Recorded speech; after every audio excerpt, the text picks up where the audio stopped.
Shalom saudaraku dalam Tuhan. Saudara, mari kita melihat video yang berikut terlebih dahulu. Setelahnya kita berkomentar di kolom komentar. Mari langsung kita simak videonya sambil tekan tombol like. Allah Subhanahu wa taala menjelaskan, Bismillahirrahmanirrahim, "Tsumma auhayna ilaika an ittabi'a millata Ibrahim hanifa wa ma kana minal musyrikin." Jadi Islam datang kemudian dengan titah dari langit mengajarkan sebuah konsep di mana Allah Subhanahu wa taala menitipkan sebuah akidah kepada baginda Rasulullah Muhammad sallallahu alaihi wasallam, di mana akidah yang tertanam di sana adalah mengikuti millah atau ajaran yang kemudian menjadi hukum akidah kepada Nabi Ibrahim alaihissalam. Ada 3 item yang kemudian yang ditanamkan oleh Nabi Muhammad sallallahu alaihi wasallam kepada umatnya sebagai pengikut Nabi Ibrahim alaihissalam. Yang pertama terkait dengan tauhid. Nabi Ibrahim adalah sosok manusia pilihan yang setelah kemudian terjadinya bahtera, dia adalah orang yang pertama diperkenalkan sebagai sosok yang mengajarkan satu Tuhan. Satu Tuhan, satu hakikat Tuhan, satu pribadi Tuhan. Tidak lebih daripada itu. Oleh karena itulah kemudian pokok akidah ini yang menjadi sandaran kemudian umat Islam. Begitu Rasul Muhammad SAW menanamkan sebuah akidah yang begitu hebat sampai hari ini. Innani anallah la ilaha illa ana. Jadi aku ini adalah Allah, tidak ada Tuhan selain aku. Dan itu diperkenalkan kemudian oleh Nabi Muhammad SAW sebagai keturunan daripada Nabi Ibrahim alaihissalam. Yang kedua terkait dengan prosesi ibadah. Prosesi ibadah yang terkait dan persembahan melibatkan oknum lain, yaitu kurban. Jadi Nabi Ibrahim alaihissalam dalam Al-Quran surah As-Saffat itu jelas sekali diperintah oleh Allah kemudian untuk mempersembahkan anaknya. Lalu kemudian Nabi Ibrahim menerima ujian itu. Nabi Ibrahim kemudian menyatakan dengan keikhlasan sepenuh hati untuk mengorbankan anak sematawayang, anak tunggal yang dia punya. Belum ada yang lain, baru satu. Maka nama anak tersebut adalah Ismail. Tuhan mendengarkan doanya agar beliau diberi anak. Alhamdulillah beliau diberi anak. Kemudian yang ketiga adalah terkait dengan diri sendiri, yaitu sunnat. Jadi ada 3 komponen yang diajarkan oleh Nabi Ibrahim sebagai ajaran yang diwariskan kepada keturunannya. Yang pertama akidah, satu Tuhan. Kemudian yang kedua adalah kurban hewan. Dan yang ketiga adalah sunnat. Ini 3 pondasi yang kemudian diajarkan oleh Nabi Ibrahim sebagai agama monoteisme yang menjadi leluhur yang diajarkan kepada keturunannya secara turun-temurun sampai hari ini. Mungkin waktu saya habis ya? Ya. Udah, oke, makasih. Waktunya habis ya? Oke. Kok nggak muncul timernya ya? Itu masih ada 13 detik ya. Oh, masih ada 1 menit. Kok hilang? Tempat saya kok nggak ada ya? Ada itu 8. Jadi kesimpulan saya itu begitu. Kesimpulan kami, apa yang diajarkan oleh Allah melalui Nabi Muhammad SAW, "Tsumma auhayna ilaika an ittabi'a millata Ibrahim." 3 pondasi akidah ini kemudian yang menjadi acuan kami di dalam berislam. Bahwa Nabi Ibrahim sebagai agama monoteisme mengajarkan terkait dengan akidah tauhid. Kemudian yang kedua adalah kurban hewan. Dan yang ketiga adalah bersunat. Ini ciri dari agama Abrahamite atau agama yang diajarkan oleh Allah melalui Abraham dan kepada keturunannya secara turun-temurun. Saya kira begitu untuk sementara. Waktunya habis ya. Masih ada. Ya, diselesaikan aja itu 40 detik lagi ada tuh. Oke. Jadi kesimpulan saya bahwa Nabi Ishak mengajarkan hal ini kepada keturunannya dari Nabi Ibrahim sampai kepada yang kita tahu hari ini mereka masih melakoni. Begitu juga Nabi Ismail alaihissalam masih menjalankan 3 poin ini kepada keturunannya. Jadi Islam berasal dari Nabi Ismail, kemudian Yahudi dalam hal ini Nasrani juga berasal daripada Nabi Ishak, sehingga 2 agama atau 3 agama ini kemudian mengajarkan untuk menyembah satu Tuhan, melakukan pengorbanan dengan korban hewan, lalu kemudian melakukan prosesi sunat, yaitu sunat kulub yang menjadi tradisi bangsa Arab dan bangsa Yahudi sampai hari ini. Demikian itu sementara. Oke. Ya. Boleh diselesain teman-teman? Oke, sudah ya. Karena kalau kepanjangan nanti tambah-tambah aja waktunya mulu dia. Oke, mulai. Sip. Oke, jadi teman-teman kita tadi sudah dengerin ya bagaimana perspektif teman-teman Muslim mengenai monoteisme Abrahamik. Tapi yang perlu saya garis bawahi adalah kekristenan itu juga merupakan iman yang berasaskan dan berdiri atas nama monoteisme. Ya, coba kita lihat bagaimana pendapat dari Agustinus Martir, Agustinus dari Hippo mengenai Allah kekristenan yang satu. Ya, coba kita lihat ya. Saya coba buka. Oke. Saya buka aja pandangan monoteisme Abrahamik dari keyahudian itu sendiri. Ya. Nah, jadi kalau kita bisa mengerti di sini, kita bisa lihat data ini. Specific person the Trinity can be distinguished easily in some verses of Genesis. Kalau kita melihat bahwa bahkan di dalam kitab Kejadian pun iman Abrahamik itu memang mengacu kepada Allah yang esa atau Allah yang satu. Kekristenan dengan jelas dan gamblang kita mengakui iman yang satu. Tapi kesatuan Allah itu yang bagaimana? Nah, tadi kalau Bang Zuma mengatakan monoteisme yang mereka yakini itu adalah satu pribadi Tuhan, tetapi nampaknya iman Yahudi dan kekristenan itu mulai punya perspektif yang berbeda. Ya, coba kita lihat bagaimana pandangan Yahudi sendiri mengenai kata Ha Elohim di sini. Ini buku dari Jewish Trinity dari Yoel Nathan ya, seorang Yahudi. Nah, Ha Elohim is a Hebrew from meaning all the gods. When referring to Yahweh, Ha Elohim denotes the person of the Trinity. Ya. Kemudian DOT mentions that these people saw or told to Ha Elohim the Trinity. Enoch dalam Genesis, bahkan Abraham pun begitu. Nah, kalau kita melihat Abraham menyangkut argumentasi dari Bang Zuma tadi yang mengatakan bahwa Abraham itu mengajarkan satu pribadi Tuhan. Tetapi kalau kita melihat di sini di dalam kitab Kejadian ya, yang merupakan sumber utama yang mengungkap siapa itu Abraham dan tertua, di sini mengatakan Abraham said God's Elohim. They caused me to wonder, itu adalah bentuk plural from my father's house dalam Kejadian 20 ayat 13 ya. Jadi di dalam Kejadian itu sendiri memang Abraham itu mengaku Allah itu esa, tetapi keesaan Allah itu adalah sebuah misteri yang tidak dapat dijelaskan ya, dan itu tentu saja berkaitan dengan misteri Allah di dalam kata-kata iman Ibrani itu sendiri, dan itu nanti akan kita lanjut ke Trinitas gitu ya. Ini di dalam Trinitas kita bisa melihat bahwa Tuhan itu dalam pengakuan iman kekristenan kita selalu mengaku, misalnya dalam pengakuan iman Nisea, bahwa kita percaya Allah itu esa, tetapi keesaan Allah itu bisa dijelaskan yang dijembatani melalui pemahaman Trinitas. Jadi melalui Trinitas kita bisa mengetahui bagaimana dan seperti apa Allah kita yang satu itu. Itu tentu relevan dan lebih menjernihkan ide kemonoteismean Abraham di Perjanjian Lama, karena tentu kita bisa melihat di sini bahwa Abraham itu tidak mengatakan God atau Eloah, tetapi dia mengatakan Elohim. Ya, di sini dikatakan a plausible interpretasi is that two persons of the Trinity appear consecutively to tell Abraham to leave Haran. Ya, jadi memang Abraham itu menyembah satu Tuhan, tapi satu Tuhan yang bagaimana? Nah, ternyata itu sudah dijawab di dalam kitab Kejadian, teman-teman. Yang mungkin nanti kita lihat ya. Di sini dikatakan gini. Pada mulanya Allah menciptakan langit dan bumi. Ada Allah yang kemudian dalam iman Kristen disebut sebagai Sang Bapa. Bumi belum berbentuk dan kosong, gelap gulita meliputi samudra semesta dan roh Allah. Ada roh Allah. Dan kemudian berfirmanlah ada. Jadi ada Allah yang disebut sebagai Sang Bapa, ada rohnya Allah yang kemudian disebut dengan Roh Kudus, dan ada firman Allah sebagai daya cipta Allah.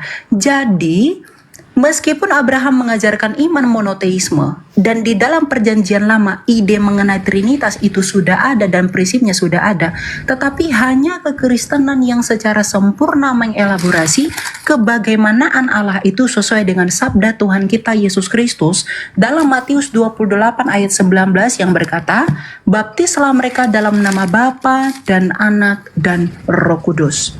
Ya, jadi monoteisme Abraham itu dilanjutkan oleh kekristenan tapi dengan konsep dan pemahaman yang lebih sempurna. Begitu. Ya, silakan.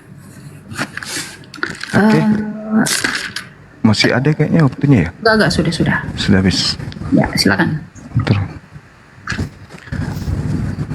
Oke, baik. Ya. Jadi kalau berbicara mengenai konsep ketuhanan, monotheism, itu tidak akan pernah kemudian berubah menjadi 3 atau berapapun. Yang namanya monotheism itu segala aspek yang ada pada dirinya itu harus merujuk kepada hakikat yang satu itu. Memang dikenal dalam tradisi Yahudi sama seperti di Islam.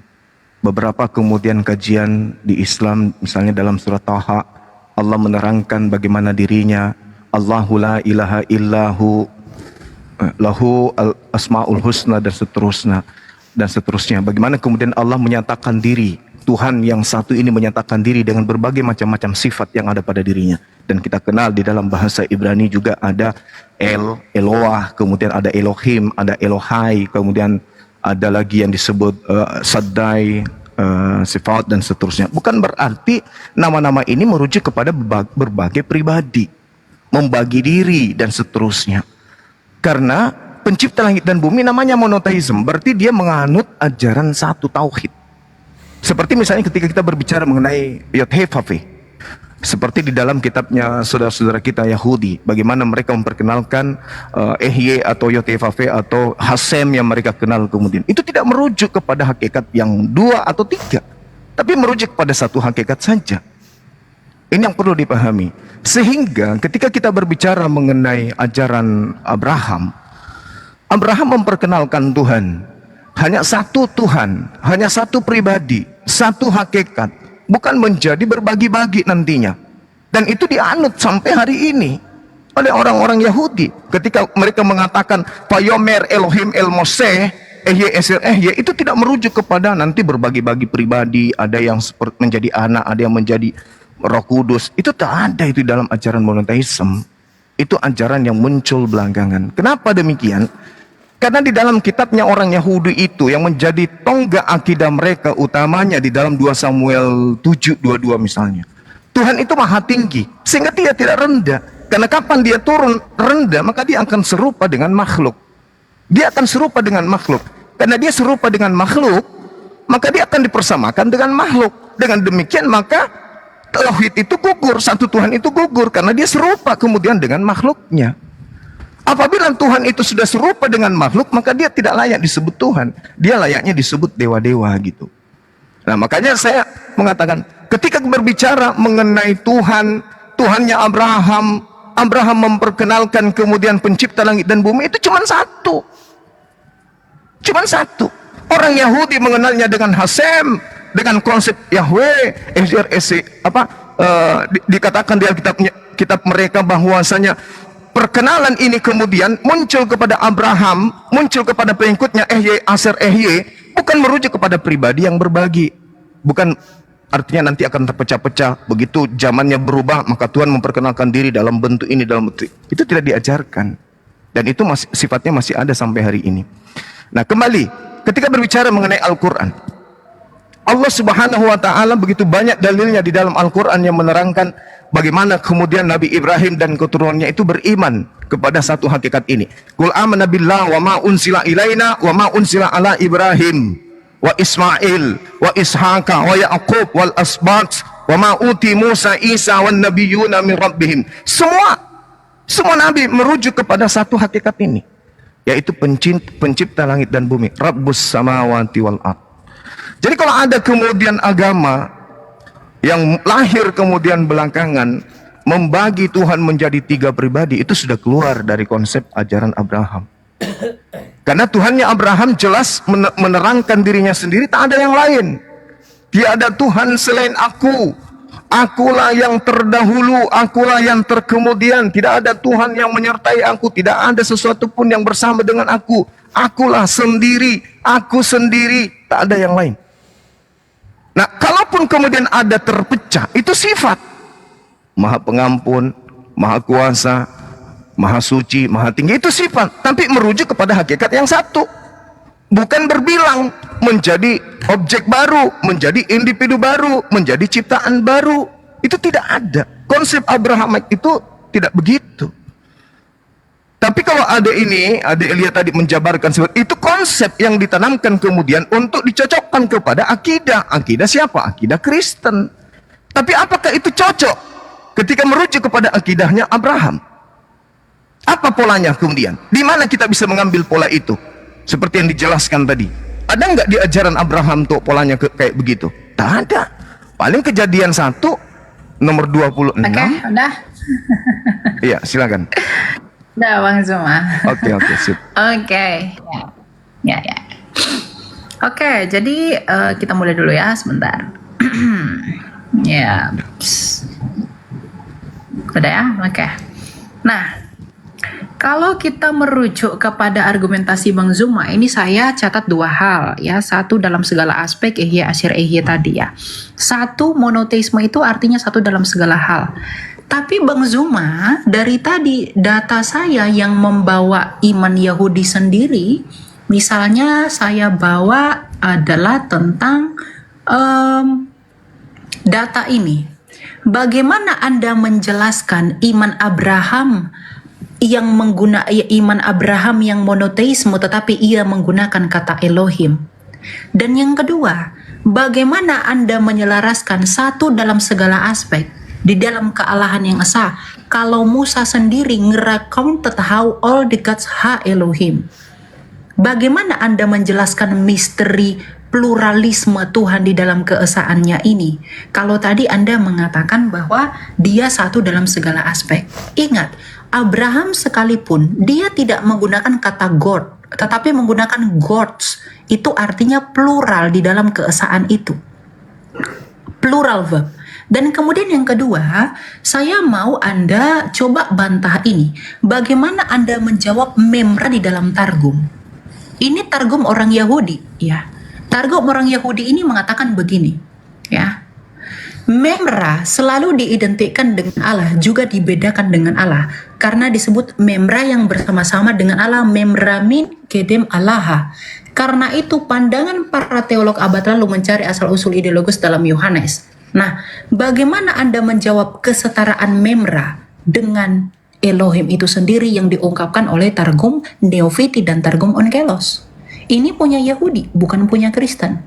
Sebelum perjanjian lama ada, sebelum ide Trinitas lebih jelas ada di dalam perjanjian baru, iman Yahudi sudah secara misteri mengungkapkan kebagaimanan Allah yang satu. Makanya tidak menggunakan kata Yahid, melainkan kata Ehad. Nah, bagaimana Bang Zuma dengan argumentasi satu dalam segala aspek itu mampu mempertanggungjawabkan klaim ini terhadap iman Yahudi sendiri bahwa itu juga di dalam Targum. Kemudian yang kedua, bagaimana juga Anda mempertanggungjawabkan dengan klaim yang tadi? Misalnya, Abraham itu tidak menggunakan kata God yang artinya satu tunggal secara mutlak, tetapi gods atau Elohim yang penuh misteri di dalamnya. Nah, ini yang harus Bang Zuma jawab. Berikan saya literasi untuk menjelaskan ini bahwa kata gods di sini itu melingkupi kepada satu pribadi dan satu kemutlakannya tanpa penjabaran. Nah, kemudian yang kedua itu mengenai Ehye. Nah, di sini Bang Zuma salah mengertikan Ehye Asyir Ehye. Ehye Asyir Ehye ini itu adalah nama atau covenant name, nama perjanjian dari Tuhan, bukan proper name dari Tuhan. Nah, sekarang saya mau tanya ke Bang Zuma, kalau memang Tuhan di perjanjian lama ini menggunakan namanya sebagai Ehye Asyir Ehye, dalam Septuaginta ini disebut dengan ego eimi. Nah, kenapa Tuhan Yesus menyebut dirinya ego eimi? Bukankah kalau Yesus itu dengan Bapa itu tidak satu hakikat, mungkinkah Yesus itu berkata bahwa dia adalah ego eimi?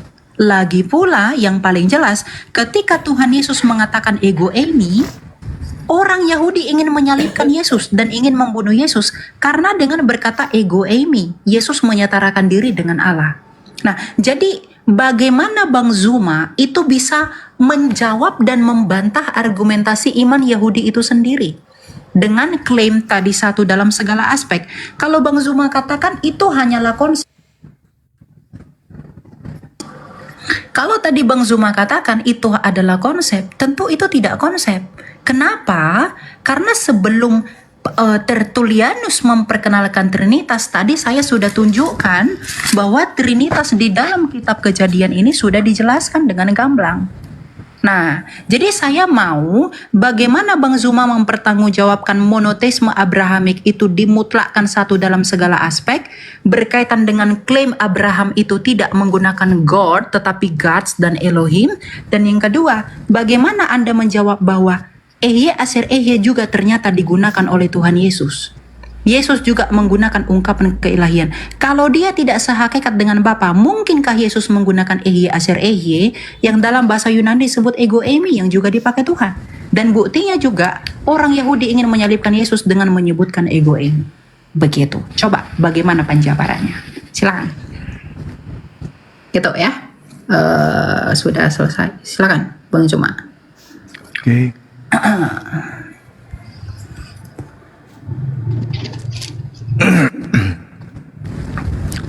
Udah? Nggak, silakan. Kok belum ada ya? Tunggu.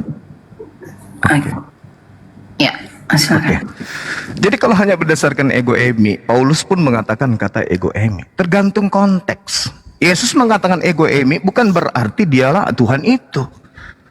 Dia ditanya tentang siapa yang menyembuhkan, siapa anak tukang kayu, siapa Mesias itu. Ego eimi, akulah dia. Bukan berarti siapa pencipta langit dan bumi itu adalah aku. Tidak. Contoh misalnya, pembulatannya ada dalam 1 Korintus 15 nomor 28. Yang saya katakan tadi, Ehye Eser Ehye. Yesus sebagai apa di sana? Yesus menaklukkan dirinya supaya apa? Mukjizat-mukjizatnya, kekuatan-kekuatannya, semua aspek yang ada pada dirinya kembali kepada Elohim. Tak ada yang lain. Sama seperti ketika di dalam Al-Quran diterangkan dengan sangat jelas bagaimana Allah Subhanahu wa ta'ala, wa ma arsalna min qablika mir rasulin illa nuhi ilahi annahu la ilaha illa ana fa'buduni. Bukan berarti kami merujuk kepada jamak dalam arti kata Tuhan itu banyak. Bukan berarti ketika Elohim, kata imbuhan him di situ merujuk kepada banyak meninggalkan kata Eloah yang tunggal. Bukan. Sehingga tidak ada di dalam narasi agama Yahudi perintahnya kemudian sembahlah kami. Selalu merujuk sembahlah dia, sembahlah dia, sembahlah dia, atau sembahlah aku. Tidak ada dikatakan sembahlah kami. Tidak ada. Tapi ketika Tuhan menyatakan keagungannya, selalu menggunakan kata jama itu, Elohim. Nah, yang perlu dipahami kemudian oleh saudara kita ini, oleh adik Elia, di dalam perspektif bahasa Ibrani, dalam bahasa Arab, dalam kaitannya dengan Tuhan, sifat Tuhan atau nama Tuhan itu merujuk kepada apa yang ada pada diri Tuhan. Yahuwahu, dalam bahasa Ibrani, Yodhefafi. Dalam bahasa Ibrani Elohim, dalam bahasa kami bahasa Arab Allahumma. Bukan berarti merujuk kepada Tuhan yang banyak. Ketika dikatakan kemudian Al-Eli, kemudian kami juga menyatakan Ali, Al-Ali, itu merujuk kepada Allah. Eloah merujuk kepada Allah. Kemudian ketika berbicara mengenai Elohai, kami mengatakan Ilahi. Kemudian dikatakan Al-Qadir, orang Yahudi menyebutkan Al-Saddai.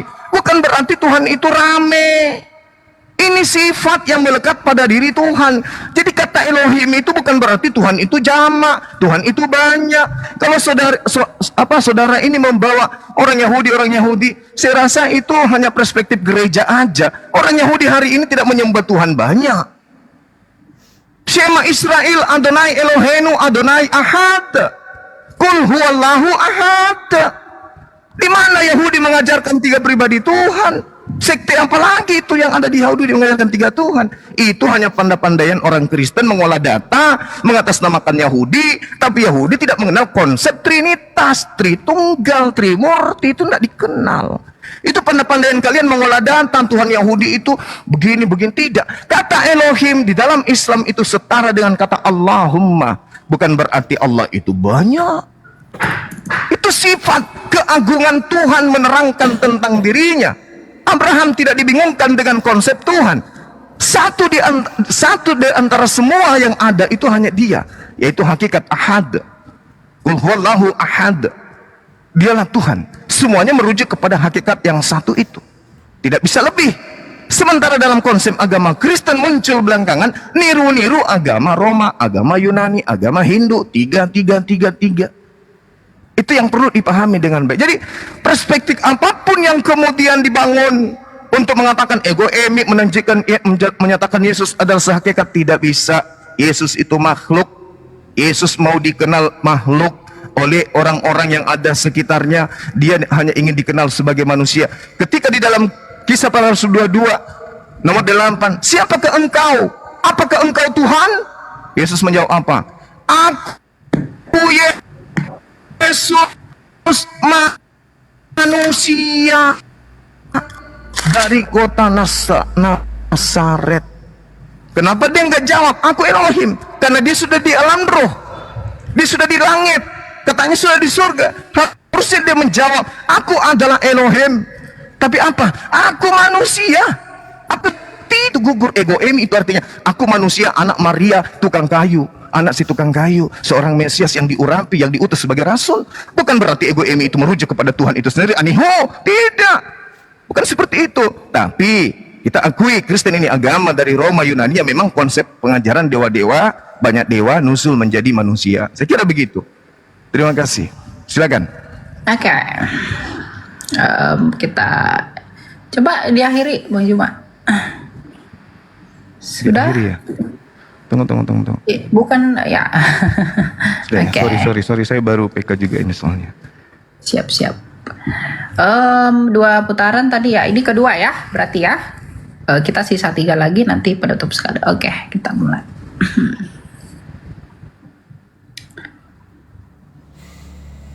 Oke, ya. Yang pertama tentang ego emi, bahwa Rasul Paulus juga menggunakan ego emi. Yang kedua Elohim, Tuhan banyak. Yang ketiga Tuhan Yesus adalah makhluk ya. Yang pertama ego emi. Kalau memang Rasul Paulus mengatakan bahwa dia adalah ego emi, lalu adakah orang Yahudi yang ingin membunuh dia karena dia menyetarakan dirinya dengan Allah?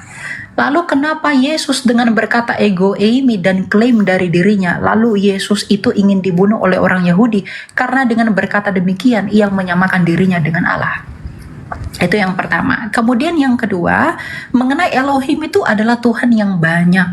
Nah, saya tidak menyatakan bahwa Elohim itu merujuk kepada Tuhan yang banyak, tetapi Elohim itu merujuk kepada uncompounded singleness dari keesaan Allah itu. Bagaimana penjabaran Allah yang esa itu dijelaskan oleh kata Elohim itu tadi. Dan ternyata ya iman Yahudi pun mengakui itu. Nih, sementara saya tunjukkan ya. Bahwa Tuhan itu, ini tadi yang saya selalu membawa ini ya, biar Bang Zuma itu coba bantah saya dengan data ya. Ini, coba ini Bang Zuma diperhatikan. Demala Yahweh di dalam Keluaran 3 ayat 2 ya, Exodus said he was the El Shaddai. El Shaddai ini bukan nama orang sembarangan, karena El ini Elohim who appeared to the Patria dalam Kejadian 17 ayat 1. Nah, lalu kenapa malah Yahweh ini juga disebut sebagai Yahweh kalau memang Tuhan, kalau Allah itu hanya satu mutlak secara tunggal dalam pribadinya? Bagaimana Bang Zuma menjawab ini? Kemudian yang kedua, yang mau saya concern itu adalah tadi Bang Zuma sama sekali tidak menjawab atau membantah mengenai memra yang di dalam Targum. Bang Zuma kalau katakan ini buatan orang Kristen, mohon maaf, Anda boleh cek Targum Neofiti dan juga Targum Onkelos. Kenapa memra dan juga Elohim itu setara dalam hal ini? Kalau memang memra dan Elohim itu tidak setara, lalu kenapa di dalam Targum itu dikatakan setara? Dapat dibedakan tetapi satu dalam hakikat dan itu setara ya. Memra ini adalah bahasa Aram dari firman, dan ternyata iman Yahudi ini digenapi di dalam iman kekristenan dengan sempurna. Pada mulanya adalah firman, firman itu bersama-sama dengan Allah dan firman itu adalah Allah. Firman itu hakikatnya adalah Allah. Maka iman kekristenan ini yang muncul belakangan dari iman Yahudi itu menggenapi tulisan-tulisan yang ada di dalam misteri iman Yahudi. Artinya iman kekristenan itu menjadi solusi atas misteri kebagaimanaan Allah yang masih terbayang-bayang di dalam perjanjian lama. Nah, makanya kalau tadi Bang Juma katakan Yesus itu adalah makhluk, Yesus itu adalah firman Allah yang menjadi manusia, Yohanes 1 ayat 14. Nah, kalau firman itu adalah Allah, dan kalau firman itu bersama-sama dengan Allah, dan firman itu adalah Allah, artinya kami itu memonoteisme Allah. Coba kalau Bang Juma saya tanyakan, kalau misalnya firman Allah itu bukan Allah, apakah firman Allah itu kekal? Kalau firman Allah itu kekal, berarti kalau firman Allah itu bukan Allah, berarti ada berapa yang kekal? Ada 2 yang kekal. Berarti sebenarnya bukan monoteisme. Kalau firman Allah bukan Allah, tapi iman kekristenan dengan sempurna, firman Allah adalah Allah. Artinya kami memonoteismekan Allah. Kalau di dalam iman Bang Zuma, firman Allah bukanlah Allah, dan firman Allah itu kekal dan Allah itu kekal, ada berapa Allah? Berarti ada lebih dari 1 Allah. Ya, jadi coba bagaimana Anda menjawab pertanyaan saya tadi, dan juga bagaimana konteks ketika Kristus itu mengakui dirinya sebagai ego eimi lalu orang membunuh dia. Rasul Paulus bukan orang yang mau dibunuh. Rasul Paulus dulunya adalah pembunuh. Ya, makanya iman kami Trinitas itu sama sekali tidak berbicara tentang jumlah-jumlah Tuhan. Itu dibuktikan dari apa? Ini. Ya, tulisan dari Yohanes dari Damaskus di abad ke-7 yang menentang Saracen. Ya, ini dikatakan the Trinitarian belief of John of Damascus. Yohanes dari Damaskus, faith is the true part of his like word of his founder Naulesus, which has written around 743 after day. Ya, nah jadi bagaimana Bang Zuma bisa menjawab ini? Jadi klaim yang tadi Bang Juma sampaikan ternyata itu berbenturan sendiri dengan literasi keyahudian itu sendiri. Coba saya mau data yang menentang memra dalam Targum ini. Dan tentang prinsip linguistik ini tadi yang saya bawa, iman Abraham ini. Ya. Coba ini dijelaskan bagaimana menilainya gitu. Ya, silakan. Dah. Ya. Sudah ya? Oke, sebentar. Oke, terima aja. Iya, baik. Jadi kalau dalam hal yang saudara saya katakan itu, dalam Targum itu, sederhana bagi kami umat Islam. Innama amruhu ita arada syai'an ayyakula lahu kun fayakun. Mazmur 33 nomor 9. Itu datanya. Saya nggak perlu nunjukkan. Yesaya 55 nomor 11. Itu terjawab semua. Tuhan ketika ingin mengadakan pribadi baru di luar dirinya, cukup berfirman. Memberi perintah semuanya jadi. Memberi titah semuanya ada. Mazmur 33 nomor 9. Begitu juga dalam Al-Quran. Innama amroh, ketika Allah punya urusan ingin mengadakan sesuatu, cukup mengatakan jadi. Yesaya 55 nomor 11. Segala yang keluar dari Tuhan tidak akan kembali dengan sia-sia sebelum yang keluar dari mulutnya itu terjadi. Tuhan menginginkan Maria hamil. Tuhan cuma berfirman. Gabriel datang ke wanita itu, aku mau dia hamil, melahirkan anak. Jadi, pada mulanya adalah firman. Pada mulanya adalah keinginan. Keinginan ide Tuhan bersama-sama dengan Tuhan. Itu sifat. Tapi Yesus ini bukan firman. Yesus ini daging. Firman itu menjadi daging, jedar, jadi daging dia. Siapa bilang bahwa Yesus itu firman? Tidak. Yesus sebelum jadi daging pada mulanya adalah firman. Alam semesta ini sebelum jadi bumi pada mulanya adalah firman. Tuhan menciptakan segala sesuatunya dari firman. Jadi tidak ada kemudian asas yang bisa kita anulir dalam logika sehat. Yesus itu firman. Matius 4 nomor 4. Manusia hidup bukan dari daging saja, dari roti saja, tapi dari setiap firman yang keluar dari mulut Tuhan. Firman keluar dari mulut Tuhan. Gabriel sampaikan ke Maria, aku ingin dia hamil. Yesus adalah firman yang keluar dari mulut Tuhan. Makanya Yohanes 1 nomor 14, firman itu telah menjadi daging. Jadi Yesus. Itu yang pertama. Kemudian yang kedua, ketika saudara adik ini mengatakan, mana dalilnya Yesus Paulus ingin dibunuh? Banyak bergejibun dalam kitab saudara. Kisah Para Rasul 23 nomor 12. Orang-orang Yahudi bersumpah. Mereka tidak mau makan, mereka tidak mau minum sebelum membunuh Paulus. Karena Paulus mengajarkan sesuatu yang bertentangan dengan akidah mereka. Mereka bertentangan. Kisah Para Rasul 21. Paulus kemudian bertobat dari mengajarkan akidah Kristen, akidah Trinitas. Itu ada dalilnya, lengkap dalam kitab saudara sendiri. Kemudian menurut catatan saya, Yohanes 1 nomor 1 yang tadi udah selesai. Kemudian ketika berbicara mengenai Yesus, kenapa dia ingin dibunuh? Yesus klarifikasi seketika itu juga. Apa kata Yesus? Stop. Yohanes 10. Bukankah di dalam kitab Taurat mau dikatakan siapapun yang diserahi tugas untuk menyampaikan firman, maka dia adalah Allah. Yesus mengaku Allah karena dia penyampai firman. Bukan berarti Yesus itu adalah Allah itu sendiri. Sehingga ajaran tauhid yang diajarkan oleh Abraham tidak bisa diganggu oleh Kristen. Kristen memiliki pola sendiri. Sekuat apapun Kristen mengais kata Elohim, kata Eloah dan seterusnya, tidak akan pernah bisa selesai. Nanti habis sesi ini saya akan bahas tentang Sabdai, nama Tuhan itu yang kaitannya dengan Elohim. Tapi yang pasti, saudara saya, sekuat apapun kalian, sudah 2000 tahun, kalian tidak pernah kemudian satu tempat ibadah untuk menyembah kepada hakikat yang sama. Karena kenapa? Sembahan Kristen berbeda, sembahan Yahudi berbeda, sembahan yang diajarkan oleh Nabi Abraham, Ishak dan Ismail itu berbeda dengan sembahannya orang Kristen. Mau tidak mau, suka ataupun tidak, itulah kenyataannya. Nah, kemudian, apa bukti pembedanya? Ya tadi itu. Yesaya 10 nomor 6, pencipta langit dan bumi yang mereka sebut dengan Hasem, yang kami sebut dengan Khalik, itu tidak serupa dengan makhluk.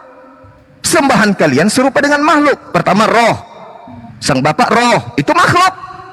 Yang kedua anak. Siapa anak ini? Yesus, makhluk. Siapa lagi? Burung merpati, makhluk. Sembahan kalian makhluk, sembahan kami bukan makhluk. Laisa kamitslihi syai'. Yeremia 10 nomor 6, tidak serupa dengan makhluk. Tuhan Anda makhluk, jadi beda. Sekuat apapun saudara saya ini sekolah sampai di angkasa pun tidak akan pernah bisa sampai pada level penyembahan ajaran Tuhannya Abraham. Karena Tuhan yang Abraham sembah itu berbeda dengan Tuhan yang disembah oleh orang-orang Kristen. Itu harus dipahami. Tuhan kalian adalah roh, sementara Tuhannya Abraham bukan roh. Saya kira begitu ya, Ade Elia. Oke, ya. Coba kita apa ya? Coba diselesain sudah ya, Bang Juma diselesain dari situ, coba. Oh, udah selesai ya? Ya, diselesain dari situ. Oke, saya mau. Sorry. Ini diterima ya. Oke, sip. Oke, ya. Jadi saya mencatat beberapa poin ya. Tuhan itu cukup berfirman untuk menjadikan segala sesuatu, betul Bang Zuma. Ya, firman itu adalah yang menginisiasi di dalam diri Allah. Bang Zuma harus belajar, berfirmanlah Allah. Berfirman itu kata kerja. Kata bedanya adalah firman. Ketika bersepeda, berarti kita bersepeda menggunakan sepeda. Dan ketika berfirmanlah Allah, berarti Allah menggunakan firman-Nya. Nah, dan firman ini kata benda, itu adalah nomina. Nah, jadi kalau Bang Zuma katakan dia cukup berfirman menjadikan segala sesuatu, betul. Makanya di dalam Yohanes 1 ayat 3, tidak ada segala sesuatu yang diciptakan tanpa firman. Dan Yesus itulah sang firman. Nah, yang kedua, kalau Bang Zuma katakan tadi firman itu keinginan, Bang Zuma perlu belajar kaidah bahasa Yunani. Ya, saya pengen tahu itu dapat literasi dari mana. Nih, kata logos, kita studi kata. Pada mulanya adalah firman, firman itu bersama-sama dengan Allah dan firman itu adalah Allah. In the beginning was the word and the word was God and the word was God. Coba lihat di sini menggunakan kata logos. Studi lebih lanjut tentang kata logos. Logos itu nomina Bang Juma. Ini nomina. Kata benda, artinya kalau Bang Zuma mengatakan firman itu adalah keinginan, itu salah. Logos itu adalah nomina. Bang Zuma belajar dari mana logos itu adalah keinginan. Bedakan kehendak, bedakan logika atau logos. Logos dalam bahasa Yunani, logic dalam bahasa Inggris, logika atau ilmu dalam bahasa Indonesia. Ya, jadi kalau Bang Zuma mengatakan firman itu keinginan, waduh, itu sangat ditentang oleh iman Yahudi dan Kristen. Karena menurut studi kata sekalipun firman itu adalah nomina. Ya, coba bantah saya, data saya yang menunjukkan bahwa firman itu adalah keinginan. Coba nanti ditunjukkan kepada saya itu dari mana.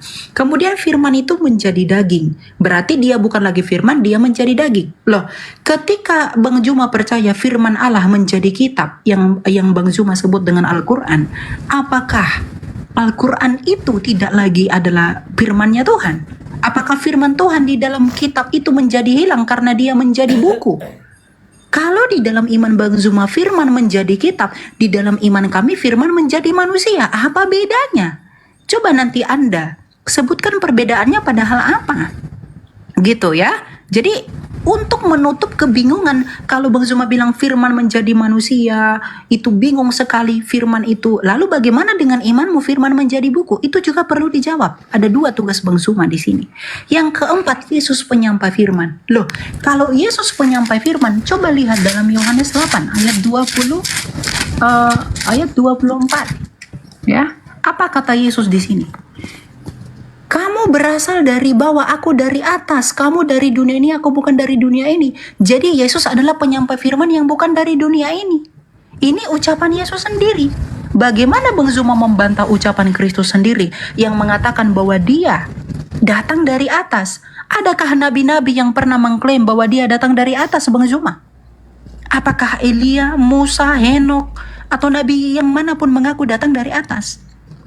Coba ini dipertimbangkan ya. Jadi tugas Bang Zuma itu adalah bagaimana firman itu keinginan menurut studi kata Yunani ini. Coba dijelaskan, saya pengen tahu. Yang kedua, firman itu menjadi daging. Kalau firman menjadi daging, dia kehilangan firman. Lalu bagaimana dengan firman menjadi buku? Apakah dia kehilangan firman di dalam kitab itu? Yang ketiga, Yesus menyampai firman. Yang keempat, roh itu adalah makhluk. Kalau roh itu adalah makhluk, Yesus berkata Allah itu roh. Apakah Allah itu makhluk menurut Yesus? Apakah Anda menganggap Yesus itu sesat? Kalau Anda menganggap Yesus itu sesat, lalu kenapa Anda menggunakan perkataan Yesus untuk menentang argumentasi saya? Yesus sendiri yang mengatakan Allah itu roh. Dan kalau Anda tidak percaya, berarti Anda mengatakan Allah itu adalah makhluk. Dan Anda di satu sisi menggunakan ucapan Yesus untuk membantah saya, tapi Anda sendiri juga membantah ucapan Yesus. Bagaimana Anda menjelaskan ketimpangan pemahaman Anda tentang klaim Anda ini? Ya, coba dijelaskan. Dari mana firman itu keinginan menurut studi kata tadi? Lalu firman menjadi daging, bagaimana dengan iman Anda? Firman menjadi buku. Apakah dia kehilangan firman? Yang ketiga, Yesus penyampai firman. Penyampai firman yang datang dari atas dan bukan dari dunia. Dan roh itu adalah makhluk. Berarti Yesus berbohong. Tapi kenapa Anda menggunakan ucapan Yesus untuk membantah saya? Begitu. Ya, silakan. Oke, baik. Ya, makin lucu ini. Ya, sesi saya boleh deh di-clear atau gimana? Oh ya, oke, bentar. Saya terima di sini. Ya. Ya, silakan. Ya, jadi yang pertama, Yesus mengklaim dia dari surga. 1 Korintus 15:48. Makhluk-makhluk surgawi sama seperti Yesus yang berasal dari surga. Gugur. Jamak. Makhluk dikatakan di sana dalam bahasa Yunaninya koikos. Coikos. Makhluk-makhluk berasal dari surga sama seperti Yesus yang berasal dari, gugur dia di situ. Kemudian catatan saya ada beberapa hal. Firman jadi buku. Siapa bilang firman jadi buku? Tak ada. Tak ada konsep di Islam firman jadi buku, tak ada. Yang ada kalam dibukukan, kalam disatukan dalam sebuah buku. Dan kalam itu bukan buku. Buku itu ciptaan, kertas dan tinta. Nih. Ini ciptaan. Firman menjadi daging. Siapa bilang firman jadi daging? Maksudnya firman Allah kepada Maria agar Maria melahirkan seorang anak. Firman itu mewujud sesuai dengan kehendak Elohim, dia jadi daging. Jadi firman bukan daging. Apa buktinya? Yesus masih menerima firman. Segala firman yang engkau berikan kepadaku telah aku sampaikan kepada mereka. Yohanes 17:8, Yohanes 12:49, lebih sadis lagi. Aku tidak berkata-kata dari diriku sendiri. Loh, katanya kamu firman. Yang dikatakan firman, kun, jadi, maka jadi. Mazmur 33 nomor 9, memberi perintah, maka semuanya ada. Yesus, aku tidak dapat berbuat apa-apa dari diriku sendiri. Gugur lagi. Gugur. Jadi konsep firman yang Anda imani selama ini keliru besar. Firman jadi daging, salah. Tidak ada firman jadi daging, tidak ada perkataan. Nah kemudian, ketika saudara berbicara mengenai logos, seakan-akan mau ngajarin Bang Zuma, Anda juga harus membedakan antara etos, patos, dan logos. Logos itu dalam bahasa Ibrani dafar. Dafar itu adalah kegiatan Tuhan di dalam menciptakan, mengadakan sesuatu yang tidak ada menjadi ada. Maka dia dafar, berlogos, berkata. Berkata dengan kata memang beda. Berkata, pekerjaan kata itu adalah apa yang keluar dari yang dikeluarkan dari pekerjaan berkata tadi. Contoh nih, saya berkata, jadilah sumur. Sumur itu bukan saya, tapi sumur itu pada mulanya adalah perkataan dari saya. Bukan berarti sumur itu adalah saya. Jadilah Yesus, jadilah firman. Itu enggak ada seperti itu. Makanya kalau saudara saya ini mengambil Yohanes 1 nomor 3, tidak ada sesuatu yang ada selain daripada dia, selain daripada yang sumber, termasuk Yesus. Contoh, Yohanes 1 nomor 3, ketika Anda mengurai, teruskan ke bawah di data nomor 14 ya. Firman itu telah menjadi daging. Maksudnya, ide Tuhan itu benar-benar tercipta menjadi makhluk Yesus. Jangan Anda kaitkan lagi ke Elohim. Elohim itu jamak, sehingga oh dia adalah Tuhan itu sendiri turun. Enggak sampai segitu. Ajaran Ibrahim tidak seperti itu. Agama Nabi Ishak dan juga Nabi Ismail tidak seperti itu. Makanya kesalahan fatalnya itu di situ. Konsep firman yang Anda anut itu kelirunya di sana. Firman itu adalah kata. Berfirman itu adalah berkata. Ketika Tuhan hendak mencipta, mengadakan sesuatu di luar dari dirinya, maka Tuhan cuma berkata, cuma berfirman. Makanya Yesus mengatakan Yohanes 8:42, endingnya di situ. Tapi yang harus kita pakai akal, bukan iman. Yesus mengatakan apa?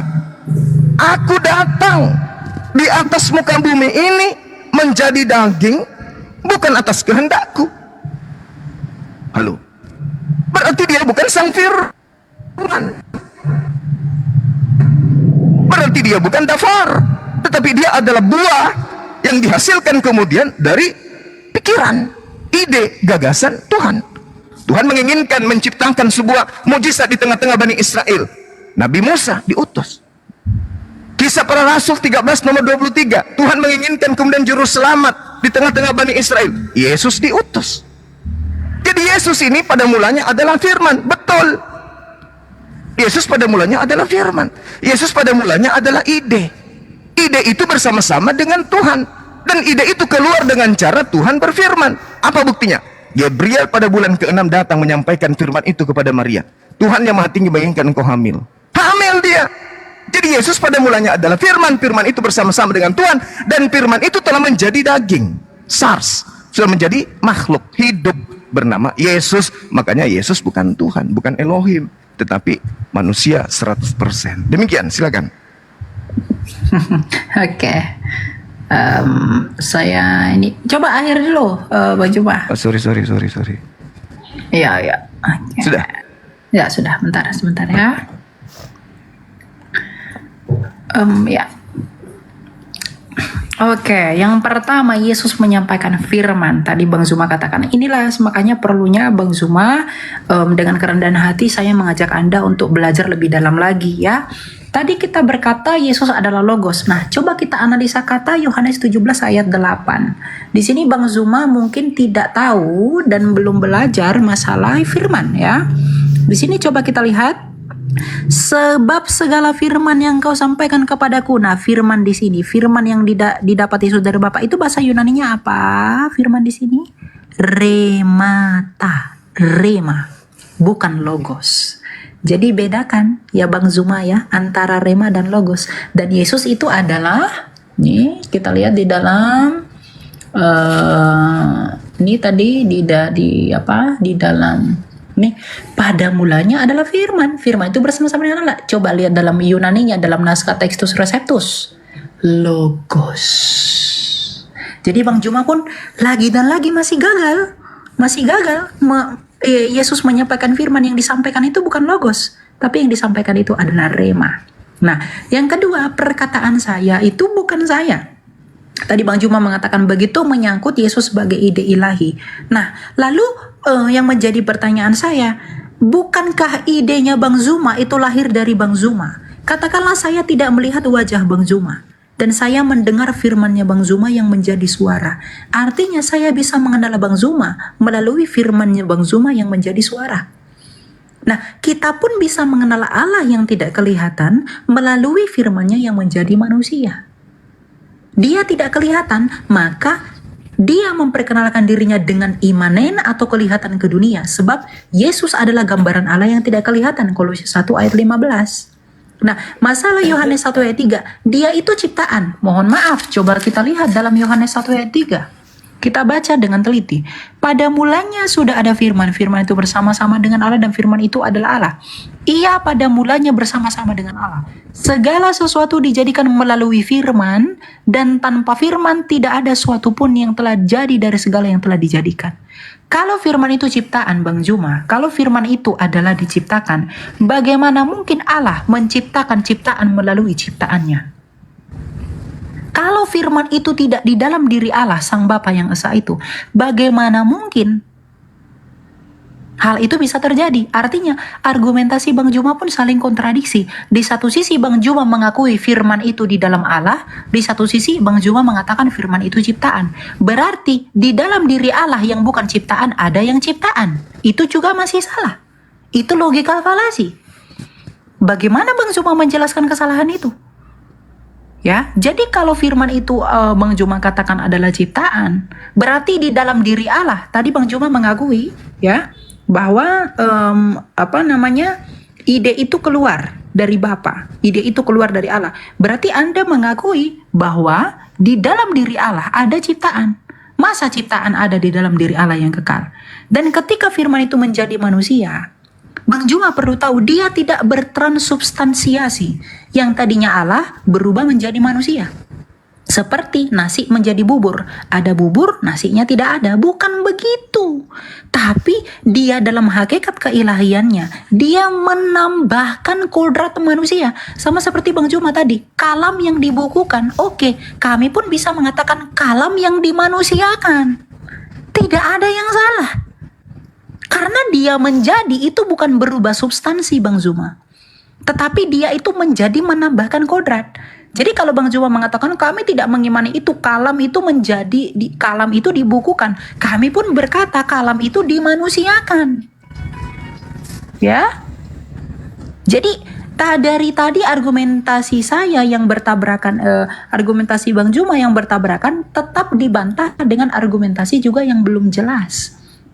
Coba tadi dari studi kata logos di sini, ya, di atas ini kata logos nomina. Bagaimana mungkin Anda mengatakan ini keinginan? Mohon maaf, Bang Juma belajar bahasa Yunani dari mana? Di sumber literasi Yunani mana logos itu adalah keinginan? Kalau itu keinginan, Bang Zuma, berarti itu akan bertabrakan dengan itu sebagai ide ilahi yang di dalam. Ya. Jadi Yesus itu adalah firman Allah dan dia kekal di dalam diri Allah, maka itu adalah Allah. Itulah monoteisme yang sejati yang menjelaskan kebagaimanaan Allah yang esa itu. Ya, gitu. Coba dibantah dulu dengan data, ya. Ya, silakan Bang Juma. Mohon siapa tidak nelpon dulu teman-teman. Oke. Ya. Ini Gimana? kenapa ya? Gimana Dek? Saya masuk ke sesi berapa ini?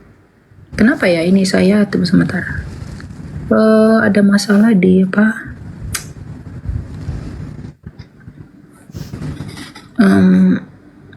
Saya tidak bisa tekan layar ini. Kenapa ya? Sebentar ya. Ada masalah.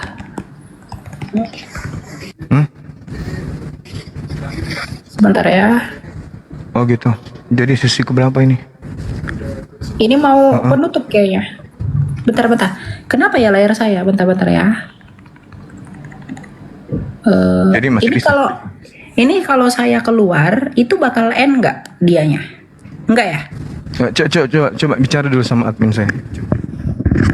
Kalau dia end, soalnya layar saya tuh kenapa ini mungkin verifikasi? Iya, kita nunggu yang 1 menit 53 detik ini, Kak. Nanti baru dilanjutkan lagi untuk Enggak, maksud saya itu adalah layarnya saya ini tidak bisa ditekan. saya juga. Jadi kita tunggu selesai ini yang keterangan putaran kemenangan. Layarnya Bang Zuma juga nggak bisa ditekan ya?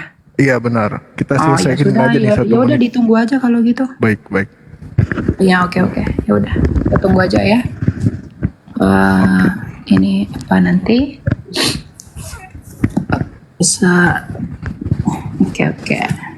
Gitu ya. Jadi itu poin-poin yang saya mau highlight dari poinnya Bang Zuma tadi. Ya, biar jangan blunder. Oke. Ya. Saya sebenarnya penasaran ya bagaimana Bang Zuma itu mengatakan itu keinginan dari studi kata Yunani. Coba nanti saya pengen tahu ya. Itu bagaimana? Iya, jadi kalau berbicara mengenai logos, rema, logos itu merujuk pada sifat yang melekat, kemampuan daya cipta Tapi yang ini ada pada diri. nomina Bang. Dia bukan akusatif atau datif atau genitif. Terus kalau rema, Kalau rema itu juga coba kita lihat ya. Saya buka di sini ya. itu dia. Jadi pembedanya itu cuma di situ antara rema, logos itu di situ. Coba nih, coba lihat Bang. Di sini rema itu juga nomina, tapi dia itu dalam dia, makanya. pengertian perkataan. Perkataan, bukan. ucapan, Ya. lisan. Nah kalau logos, Ya, betul. Kalau logos itu yang mendasari perkataan itu, yang menyebabkan perkataan itulah itu yang ada. saya katakan sifat tadi. Itu adalah Itulah yang logos. saya katakan sifat. Jadi ibaratkan mulut, itulah mulut. Sementara rema itulah yang keluar dari mulut. Itu maksud saya. Antara logos dan rema. Ini kok nggak bisa seperti tetap itu. ya? Ayo kita mulai lagi. Masih nggak bisa nggak sih? Udah bisa ya? Jadi Masih gimana? belum. Oh, Layarnya juga ketutupan. Sebentar. Kalau saya turun dulu gimana ya? tinggal diterima, Dek. Udah Iya, kayaknya kirim. ini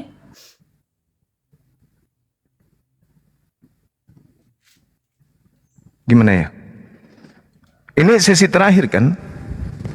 Atau closing ya? Belum ya? Oke. Sebentar Bang. Ada apa ini masalah itu tadi. Oke. Lanjutlah. Mulai. Oke. Ya, Iya. lanjut. Jadi ada hal yang menarik dari ungkapan terakhir tadi dari Delia yang mengatakan bahwa Tuhan menambahkan. Nah, di sini sebenarnya inilah kehadiran Kristen itu di situ. Jadi ajaran Abrahamik ini, ajaran tauhid ini itu kemudian ditambahkan dengan konsep Tuhan menambahkan kodrat manusia. Nah, pada saat Tuhan menambahkan kodrat manusia inilah jatuhnya kepada ciptaan. Kemanusiaan ini ciptaan. Makanya dikatakan firman, logos, sifat yang ada pada diri Tuhan, ide, gagasan, keinginan Tuhan yang ada pada diri Tuhan, daya cipta, daya penciptaan yang ada pada diri Tuhan itu Tuhan aktualisasikan dalam bentuk perkataan. Maka dia berkata, keluar dari sifatnya, logosnya yang melekat pada diri Tuhan itu, kemudian dia mengatakan, aku hendak menciptakan makhluk bernama Yesus dari seorang wanita perawan bernama Maria. Itu logos, sifat yang melekat pada diri Tuhan. Sifat ini kemudian terrealisasi dengan rema, dengan dia berfirman. Maka malaikat Gabriel menyampaikan kepada Maria, terrealisasilah apa yang ada. Begitu daging ini jadi manusia karena dia dikasih roh, kemudian dia menerima rema, dia menerima kehendak firman Tuhan. Makanya ketika Yohanes 17:8 saudara tunjukkan, kata itu memang betul, Yesus menerima rema. Oke, Yesus menerima perkataan. Yes, jadi sang logos menitipkan kemudian rema, ucapan kepada sang perantara, yaitu Yesus yang adalah makhluk. Itu tidak salah di sana, itu tidak keliru. Yang jadi permasalahan kemudian adalah ketika Yesus ini yang adalah makhluk yang berasal dari sifat Allah yang adalah logos yang melekat pada diri Allah, kemudian menerima rema, dianggap sebagai Tuhan itu sendiri. Sehingga ada konsep menambahkan kodrat daging. Daging ini ciptaan.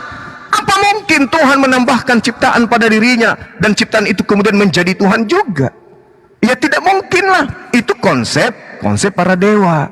Kalau dewa-dewa Roma Yunani, iya. Makanya muncul kata Theos. Theos itu dewa. Dewa nuzul menjadi manusia, mengambil daging menjadi setengah dewa, setengah manusia. Itu betul. Tapi kalau dikatakan kemudian pencipta langit dan bumi yang dikenal dengan sebutan Hasem, menambahkan pribadi baru dalam bentuk daging, oh itu nggak ada. Di ajaran Nabi Ibrahim, Abrahamaik itu nggak ada yang kayak gitu. Itu murni dari ajaran Kristen aja yang bikin. Makanya konsep logos ini dalam hal ini adalah pada mulanya adalah firman ini menjadi daging, itu hanya ada di Kristen. Yohanes 1 ini nggak diimani oleh orang-orang Yahudi, karena itu sangat mengganggu ajaran tauhid mereka, mengganggu ajaran yang diajarkan oleh Nabi Abraham atau kakek mereka. Ini yang perlu dipahami. Sehingga ketika kita gulirkan permasalahan kodrat yang ditambahkan pada diri Tuhan ini, apakah ciptaan atau pencipta? Nah, itu masalah di situ. Ketika saudara mengatakan menambahkan kodrat manusia, pertanyaannya, jasadnya, dagingnya, berupa kaki, tangan, semua yang ada pada diri, ini ciptaan atau pencipta? Siapa yang kemudian mengadakan sesuatu yang tidak ada menjadi ada? Maria tadinya tidak punya anak, tiba-tiba muncul bayi. Siapa yang menciptakan bayi imut ini? Karena ini adalah hal yang ditambah-tambahkan kemudian, sehingga Yesus mendapatkan posisi dari Trinitas ini. Yesus jadi bagian, dagingnya jadi bagian, jadi Tuhan. Sehingga kata Elohim dimaknai jamak, Tuhan itu banyak. Nah sekarang permasalahannya muncul ketika Tuhan menambahkan kodrat manusia, daging, darah, kulit, tulang, rambut, kuku. Ini apa? Ciptaan atau bukan? Karena dia adalah hal baru. Anak Maria ini adalah hal baru. Maria tadi yang tidak memiliki anak, tiba-tiba menjadi anak. Nah inilah kemudian yang perlu dipahami oleh saudara-saudara Kristen, bahwa batilnya konsep Trinitas itu nyata terlihat dengan adanya penambahan pribadi Tuhan yang merupakan manusia. Gambarannya Kolose 2:9, Filipi 2 nomor 6 sampai nomor 8. Tuhannya Bani Israel mengambil daging manusia. Apakah daging ini ciptaan? Nah itu masalah besar. Demikian. Oke, berarti nanti ini saya dulu, baru nanti setelah saya Bang Juma tutup, saya juga tutup ya. Udah 5 soalnya. Oke. Betul ya? Oke, ya. Oke, saya harap teman-teman dapat manfaat ya dari apa yang kita sampaikan. Jadi teman-teman, kesimpulan itu tetap ada di dalam penonton ya. Kita itu diskusi saja by data, dan Anda yang menimbang sendiri saja gitu. Oke, kita lihat. Oh, sebentar. Dikirim deh kayak tadi. Oke. Ya. Oke. Sudah? Yes. Oke, ya. Puji Tuhan ya. Nah, yang pertama saya mau bantah yang pertama ya. Bang Juma mengatakan itu adalah buatan Kristen. Ya, Bang Juma mungkin akan mengatakan itu buatan Kristen karena dari tadi Bang Juma belum mampu membantah ini. Memra dalam Targum. Bang Zuma, kalau memang firman itu menjadi manusia itu ide Kristen, di dalam iman Yahudi memra itu menjadi mal'ah Yahweh di dalam data ini. Nih, Bang Zuma. Malak Yahweh dalam Exodus, dia menjadi teofani. Memra itu menjadi teofani. Dan memra itu juga disembah. Artinya ide firman Allah menjadi manusia itu bukan punya Kristen doang. Tapi Yahudi juga mengakui itu. Malah Yahweh. Memra dalam Targum tadi. Ya, saya tidak heran mungkin tadi Bang Zuma tidak mengatakan itu tidak ada karena belum menjawab ketimpangan dalam argumentasi ini. Ini belum dibantah sama sekali. Ini punya Yahudi, ya. Nah, kemudian yang kedua itu adalah logos itu sifat. Nah, kalau logos itu adalah sifat, saya ingin ajak Bang Zuma berbicara lebih jauh. Bagaimana mungkin sifat itu adalah nomina, Bang Zuma? Sifat itu adalah adjektiva, bukan nomina. Adjektif, cantik, manis, lucu, itu sifat. Itu adjektiva. Tapi logos ini nomina, nominatif. Apakah Bang Zuma itu mau mengubah yang nomina dalam iman, dalam pemahaman Yunani itu menjadi adjektiva? Makanya dari tadi saya pengen Bang Zuma itu sebenarnya tunjukin kepada saya di mana data yang menunjukkan logos itu adalah adjektiva. Saya pengen tahu. Saya sudah menunjukkan literasi saya, logos itu adalah nominatif. Bentuk genitifnya logo, bentuk akusatifnya logon, bentuk datifnya logo. Jamaknya pun, nominatifnya pun menyerap kata tunggalnya logoi. Sama seperti theos menjadi theoi. Ya, theos itu nomina dan nominatif jamaknya adalah theoi. Nah, lalu kenapa begitu? Bagaimana Bang Juma menjawab ini? Bagaimana Bang Juma mungkin dengan mudah membolak-balikkan istilah, tapi tidak ada literasi yang disampaikan, ya. Nah, yang ketiga, Yesus itu adalah makhluk. Oke, Yesus itu adalah makhluk karena dia menjadi manusia. Dia bukan transubstansiasi, Bang Zuma. Tadi saya sudah jawab bahwa ketika Bang Zuma percaya kalam itu dibukukan, maka kami pun percaya kalam itu dimanusiakan. Kalau itu berkaitan dengan ide ilahi, firman itu adalah ide ilahi, yang mau saya pertanyakan adalah, apakah ide itu yang di dalam diri Allah itu bukanlah Allah sendiri? Karena ini, logos itu adalah akal budi. Akal budinya Bang Zuma, bukankah Bang Zuma? Lalu akal budinya Allah, bukankah Allah? Pasti Allah. Jadi logika dan nalar yang relevan itu dielaborasi oleh Rasul Yohanes, Santo Yohanes. Pada mulanya sudah ada firman-firman itu bersama-sama dengan Allah. Firman itu adalah Allah. Karena di dalam Allah, bukan di luar Allah. Ya, jadi ini tadi tugasnya itu sebenarnya yang tidak dijawab itu sebenarnya adalah masalah memra ini. Bang Zuma itu mengatakan itu buatan Kristen, firman menjadi manusia. Lalu bagaimana? Memra ini lebih parah loh. Memra itu menjadi Mal'ah Adonai loh. Mal'ah. Ini dalam Jewish Trinity Yuval Nathan. Ini boleh nanti dicari. Menjadi Theophany. Nih. Apa bedanya? Bah, di sini coba lihat. According to the Malik Yahweh directions, nothing won't do but works new as Yahweh has to identify the Father in Genesis. Only the post-Sinaitic Yahweh's narrator dan Musa knew that the Son and the Spirit were Yahweh. Jadi Musa pun di dalam bukunya Yoel Nathan ini, Bang Zuma, ya, dalam iman Yahudi, Musa pun mengetahui bahwa putra dan roh itu adalah Yahweh. Bagaimana ini? Ini tidak dibantah dari tadi. Saya nunggu bantahan ini. Dan ini, bagaimana Anda membalikkan domina itu menjadi adjektiva? Begitu ya. Jadi persoalannya kiranya tidak selesai karena itu tidak terjawab. Ya, literasinya. Ya, silakan, Bung Juma. Oke, baik. Jadi ini closing ya. Ya, betul. Saya yang akhirnya atau gimana? Terserah. Oh, udah Bang Juma. Lanjut aja.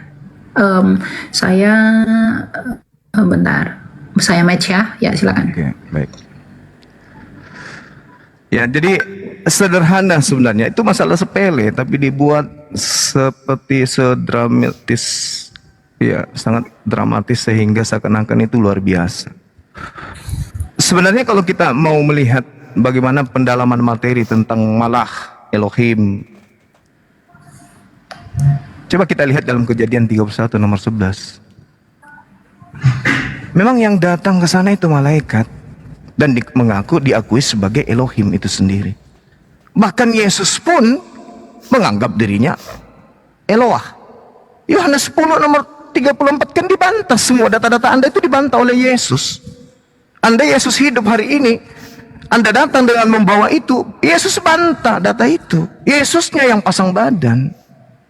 Yesus mengatakan apa? Bukankah di dalam kitab Tauratmu dikatakan siapapun yang diserahi tugas untuk menyampaikan firman, maka dia adalah Allah, maka dia adalah Elohim. Dan itu tidak bisa dibatalkan, kata Yesus. Nabi Musa juga mengaku Elohim. Innani anallah la ilaha illa ana. Apakah Nabi Musa itu adalah Allah? Bukan. Saya juga ketika di atas mimbar masjid, saya juga mengatakan innani anallah la ilaha illa ana. Apakah berarti saya adalah Allah?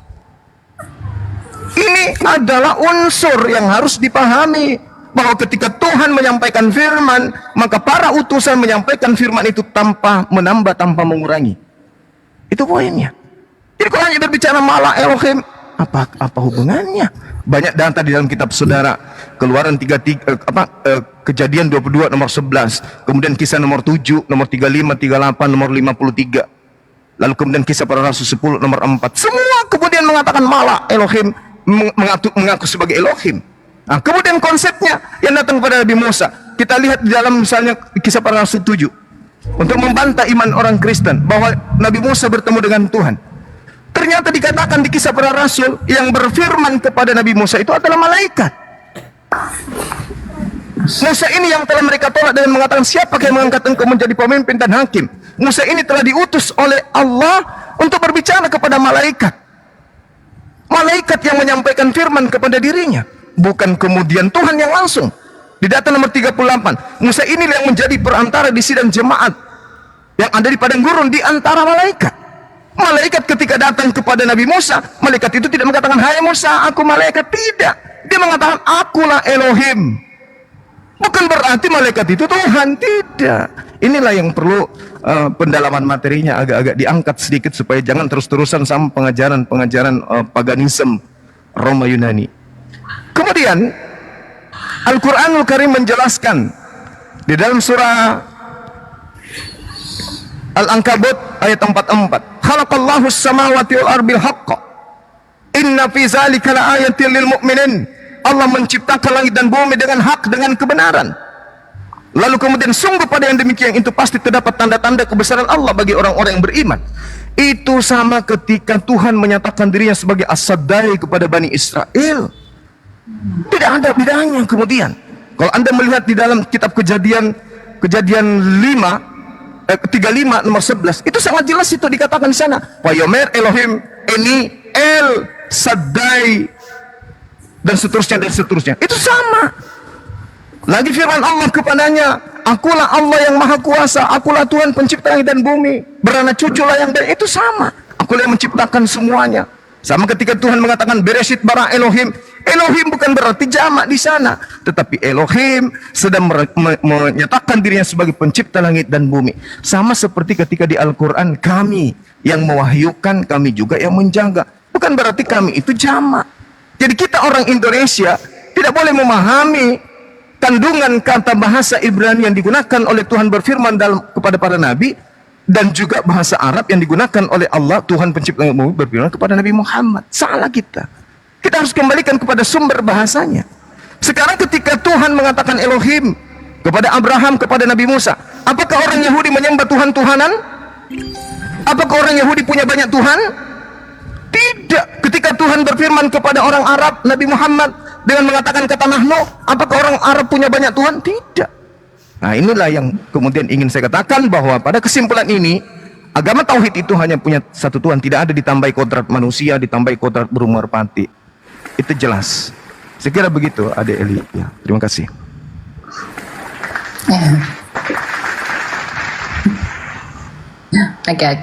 Oke. Saya apa ini? Apa tugas saya? Iya. Sebentar. Coba dia, Pak, ya. Oke. Kirim deh, saya tekan di sini. Ya. Ada? Silakan. Sudah? Oke, sip.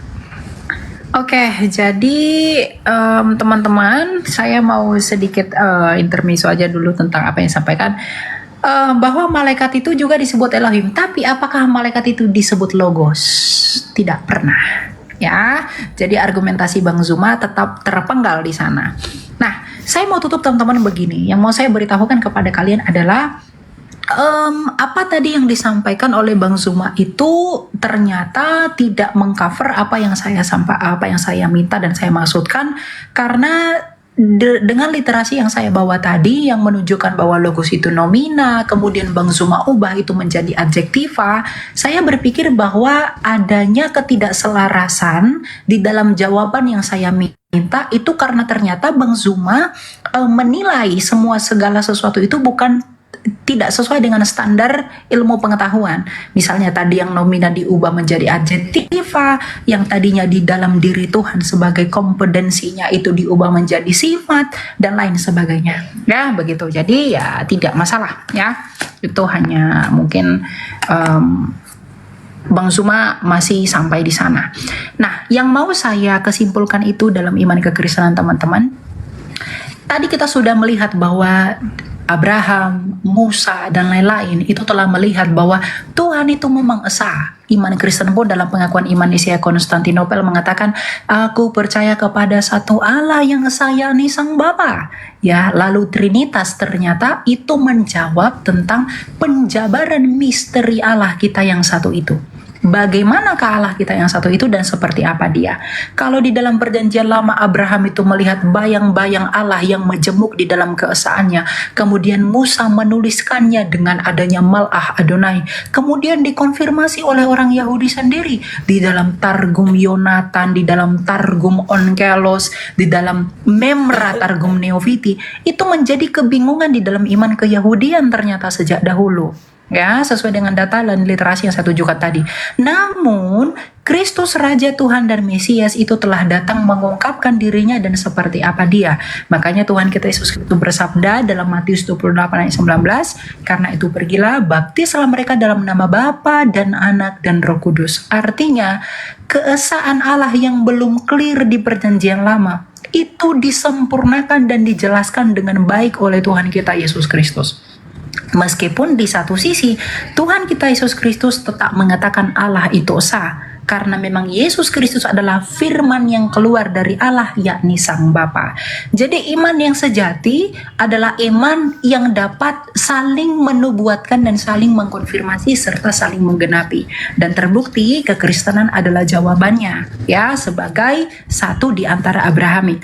Nubuatan para nabi itu sempurna digenapi oleh Kristus. Nah, makanya dikatakan dalam Lukas 16 ayat 16, hukum Taurat dan nubuatan kita para nabi itu berakhir sampai tampilnya Yohanes Pembaptis, dan sejak saat itu kerajaan Allah diberitakan. Apa yang barusan dibahas dan dibicarakan oleh apologet Kristen bersama dengan Juma, di mana mereka membahas tentang apakah Kristen ini agama Abrahamik, artinya agama keturunan Abraham atau bukan. Dan puji nama Tuhan, apologet Kristen memberikan penjelasan yang sangat luar biasa, di mana dia menjelaskan bahwa agama Kristen adalah agama Abrahamik, artinya agama yang dari garis keturunannya adalah keturunan Abraham, ya.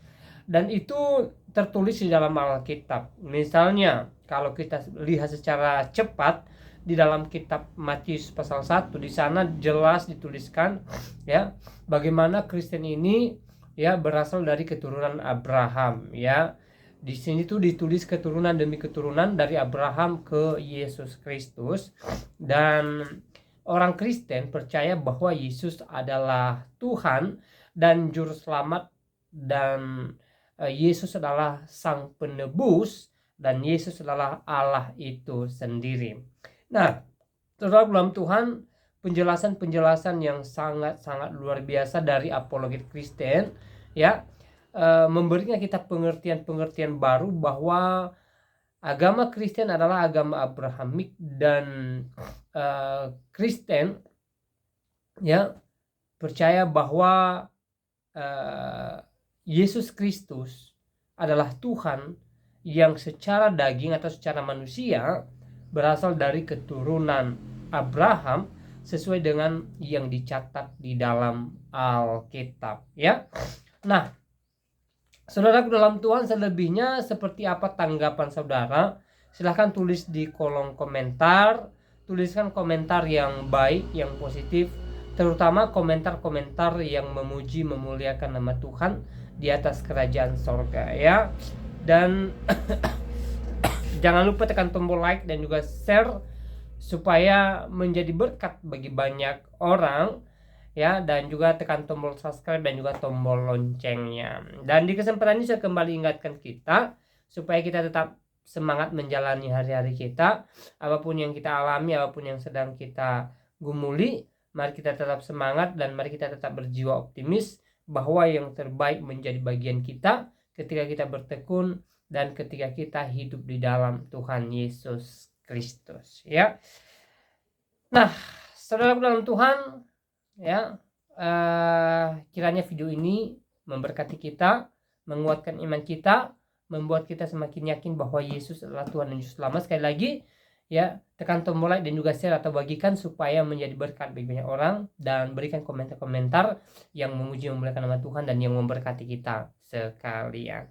Kiranya Tuhan Yesus memberkati kita semua. Shalom.